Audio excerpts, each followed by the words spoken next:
All right, trash trucks trapped in a wall of flames. That was the reality this morning at Ray's Trash Service in Hancock County. Carrie Klein has been live at that facility along US 40 between Plainfield and Clayton. Carrie, what have you learned from the investigators so far this morning?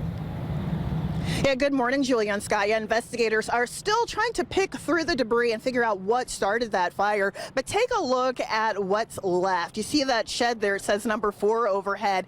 That used to extend all the way down the back of the lot. It is now burned down, destroyed, and there were 7 trucks parked underneath, including some that you still see that were also destroyed. The front of those trucks were burned in the fire. But let's take a look at what things looked like around 1:30 this morning. Shortly after that 911 call came in, this is cell phone video shot by the Plainfield Fire Department shortly after they arrived. And you see those trucks parked in underneath that shed. You see the flames raging. It took 9 fire departments from Hendricks and Morgan County an hour to get that fire under control. And they say battling that fire presented a number of challenges.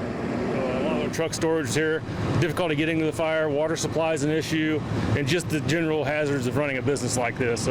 Stored motor oil and that kind of stuff makes it a little more hazardous. We have enough backup trucks and enough supervisors that will pick up on the routes, and we're not going to be obviously as fast as we normally are, but we should get along okay.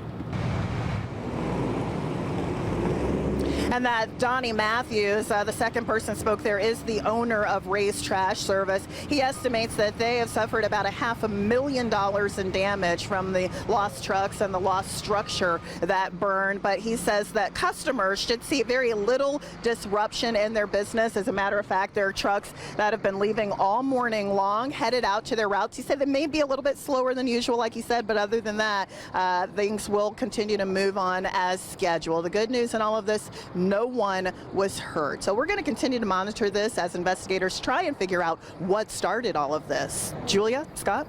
It'll be interesting to find out what the cause of that big fire was this morning. Carrie, thanks.